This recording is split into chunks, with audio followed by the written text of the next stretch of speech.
Hi everyone, welcome back. I'm Melissa Pineda, and today I will be discussing the book, The 6 Habits of Growth by Brendon Burchard. So this book was published in 2022, and the author is a motivational speaker. He basically talks about how our habits determine the quality of our lives. I'm going to tell you the main information and also the 6 habits of growth, and then you can choose whether or not you want to invest your time in reading this book, which I do highly recommend. So I'm going to put a link to the book on where you can purchase it in the description, and if there's anything you like or find interesting in my review, please like and subscribe if you haven't already. Okay, so there are key habits that drive growth. That's what the author says. These are habits of growth and not immediate transformation. So you have to keep that in mind. Like, you're not going to just learn what these 6 habits of growth are and they're just going to be, life-changing. They will be, but it's a transformation. It's a process. It's not just immediate. So the 6 habits of growth are: 1, motivation; 2, focus, so learning to focus on what really matters; 3, confidence. We often don't trust ourselves and we question ourselves. 4, energy, that is another habit. Something you also generate, he says, and something you create. So he teaches how to manage your energy better. 5 is purpose, and 6 is the habit of leadership. And some people think, oh, I'm not a leader. Like, everyone's a leader to a certain extent. You have to lead yourself, your family, your community, your employees, your coworkers. There's always someone that you either are leading or could be leading, including yourself, right? He says this line, which I really like: don't tie your ambition to the opinions or expectations or acceptance of others. Positive peer group is key. So it's really important who you associate with, right? Who you hang out with, who you surround yourself with. He talks about the importance of a high performance morning routine. He says this includes reading, goal planning, and movement. So if you do at least 5 minutes on each of, spend 5 minutes on each of these things, it'll be a game changer. So 5 minutes on reading something positive, not on your smartphone or computer, like a book, an article, anything that's inspiring and uplifting. Don't go on TikTok for 5 minutes. That doesn't count. So 5 minutes of reading, 5 minutes of goal planning. This is literally writing out your goals. What are your goals for the day? Just write something out. What are your goals for the week, for the next 5 years, whatever. And he says, he does this every day. So you could write the same goals out every single day, but it's really important. And there's something different between thinking it and actually writing it and seeing it written out. And then spend 5 minutes also on movement. Do 5 minutes of stretching, for instance. 5 minutes of sit-ups and push-ups. So he says this is going to be a game changer if you do it every single day, 5 minutes each. Everybody has 15 minutes that you can devote to these things, he says.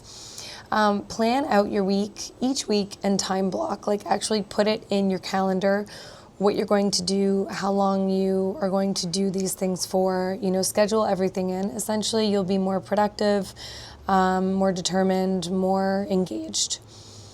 He talks about meds and not what you think, not medication. He has an acronym, MEDS, for meditation, exercise, diet, and sleep. He talks about how discipline is a habit. I like this. So it's something that you can learn how to do just simply by getting up, showing up, and doing it.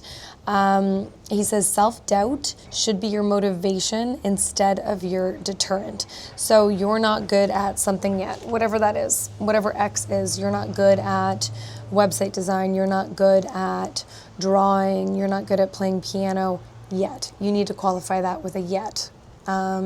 He talks about asking follow-up questions to other people and learning how to be a good listener. We all know people like this out there that are not good listeners, and you might be one too if you're constantly waiting for someone to finish their sentence so you can jump in with something about yourself. It's just not a good quality to have.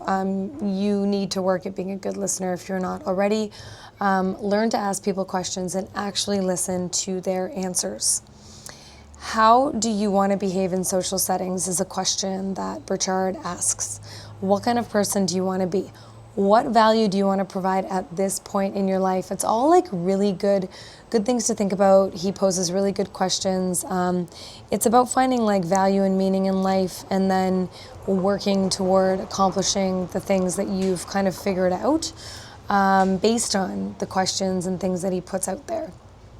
He talks about a gratitude journal, and he says it shouldn't just be a gratitude journal, it should be a progress one as well, where you write down the progress you've made, sort of to remind yourself about what you've learned or accomplished up to that point.